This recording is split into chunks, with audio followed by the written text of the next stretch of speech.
Aí eu volto para você e acabo por perguntar. Me explica um pouco sobre essa influência política dentro dessas empresas estatais. Olha, a questão da influência política em empresas estatais, para mim, é uma coisa muito pesada, principalmente se a gente for parar para pensar no pequeno investidor. Tá? O que acontece? Vamos pegar um exemplo da Petrobras. Nós, como investidores no mercado, você e eu, vamos por que a gente compra ações da Petrobras, mas vamos parar para pensar pelo seguinte. Todo mundo aqui deve se lembrar do caso da refinaria de Pasadena, né? Um fatídico caso que aconteceu, onde o chefe do executivo deu uma ordem de compra de uma refinaria sucateada nos Estados Unidos e que, depois de algum tempo, correram para vender essa refinaria e venderam a preço de banana, tentando recuperar alguma coisa aos cofres. Uma decisão irresponsável, né? Mas eu não vou querer me atentar ao fato do que aconteceu realmente dessa refinaria, porque eu acredito que todo mundo se lembre.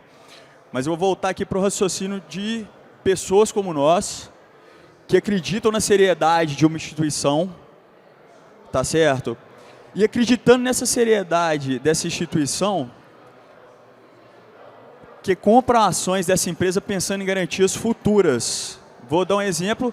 Aqui no nosso país, nós somos muito acostumados com a poupança, todo mundo sabe disso. Mas se você parar e pensar lá nos Estados Unidos, o pessoal cria a sua poupança em cima de ações, em cima de papéis.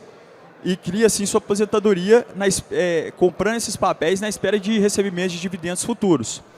Agora, pare e pense, se você, aqui no Brasil, essa cultura está até começando a se tornar mais comum do que é investimento em poupança,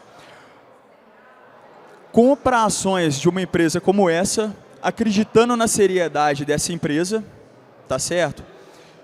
E por conta de uma decisão irresponsável do chefe do executivo do país, faz uma ação dessa, o preço do papel vai abaixo, a empresa corre sérios riscos, você vê seus ativos derretendo, você está acreditando na seriedade da empresa e aí você começa a pensar, pô, meu plano de aposentadoria está indo por água abaixo por conta da decisão irresponsável de uma pessoa que está agindo às vezes por interesse, ou sabe-se lá pelo quê, por corrupção. Você se perde totalmente. E aí, como que o pequeno investidor fica por esse... Gente, para e pensa. É muito poder na mão de muito poucos. É muito poder na mão de muito poucos. E isso me leva até um outro raciocínio. Vocês já pararam para pensar? Toda vez que um político tem um discurso muito acalorado, muito aclamado, falando que entregar estatais à iniciativa privada tá deixando de entregar as coisas ao povo, vocês não veem que tem um viés por trás disso, um viés de domínio, de controle da sociedade, da população? Pensem muito quando vocês veem discursos acalorados dessa maneira. O que você acha, Felipe? É até o contrário, né, Christopher? Quando uma empresa igual a Petrobras, que você tinha citado, ela tem ali seus diretores totalmente indicados pelo governo, é muito difícil que esse diretor esteja pensando no bem da companhia. Então, assim, eu acho que ele tenta proteger muito mais o partido que colocou ele ali, os interesses próprios dele, do que realmente está pensando no meio do povo ali, né, da empresa, no futuro das pessoas. Então, assim, o melhor passo mesmo é a privatização, que a empresa, quando ela acontece um caso de um prejuízo enorme, igual aconteceu nos anos passados, isso não reflete no bolso do cidadão. Que quem vai cobrir o rombo desse prejuízo somos nós. Vai ter que aumentar imposto, vai ter que cortar de algum lado, saúde, educação, e onde o Estado deveria estar realmente focando e não tomando conta de empresas como Petrobras, Eletrobras, empresas de camisinha no Acre, de rolha para todo lado. Então, onde o Estado não deveria focar e foca, não é o caminho que a gente realmente acredita.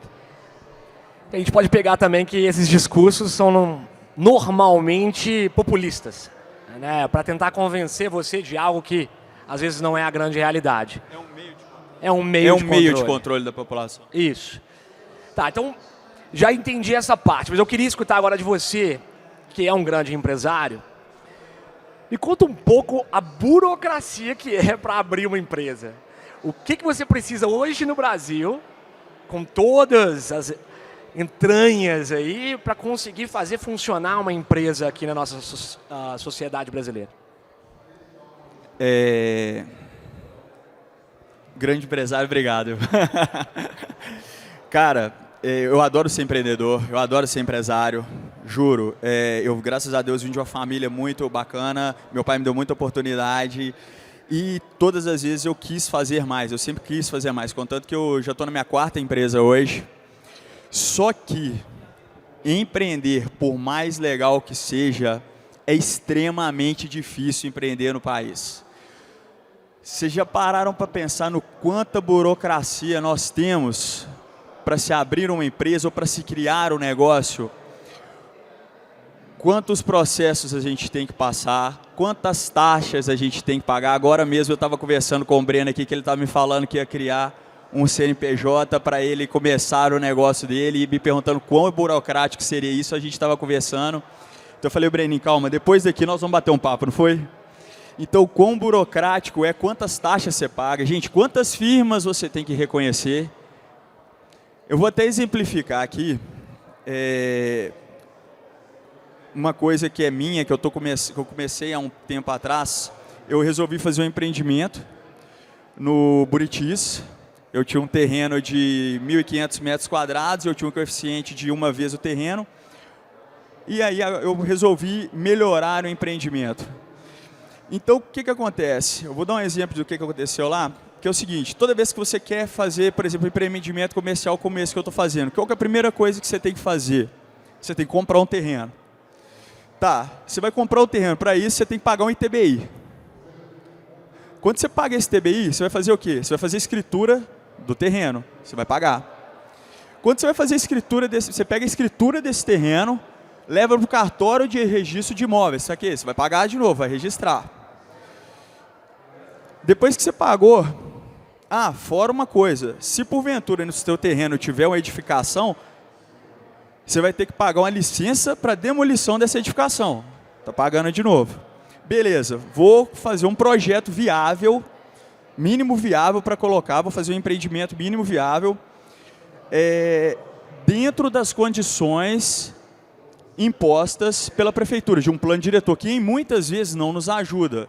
Eu tive um problema lá agora com esse empreendimento que eu tenho o tamanho das placas para colocar dos meus inquilinos e eles estão todos me cobrando. Falando assim, isso aqui é inviável, não funciona.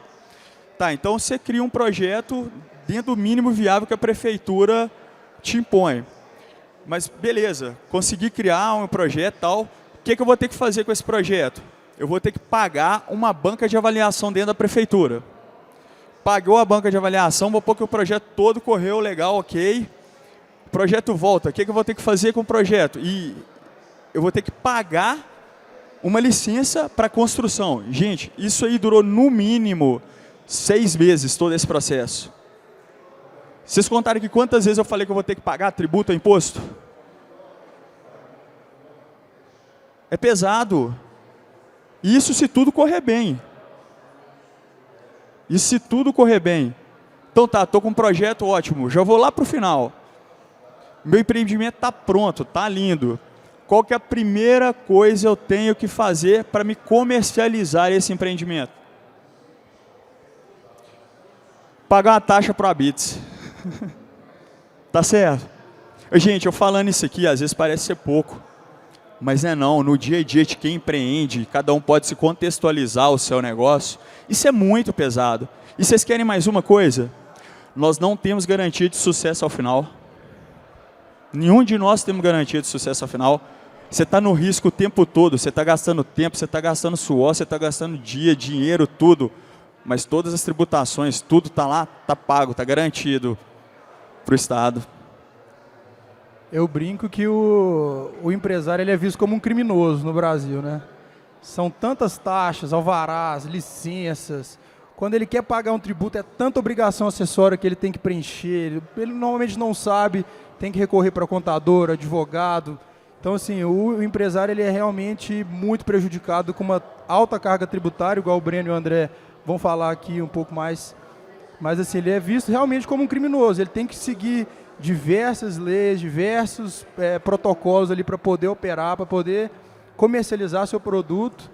E, assim, é muito difícil para o empresário conseguir ter um sucesso tendo o Estado ali te puxando para trás o tempo inteiro. Então, assim, acho que é mais ou menos isso. E aí a gente chega numa conclusão, né? A conclusão dessa parte, pelo menos, ela é basicamente que o Estado está ali, parece para te ajudar, mas é tanto entrave, é tanta dificuldade. E agora eu agradeço ao Christopher, agradeço também ao Felipe. Eu chamo aqui ao palco a Júlia Zingoni para a gente falar da próxima etapa, para mostrar o tamanho que é esse Estado que a gente está conversando.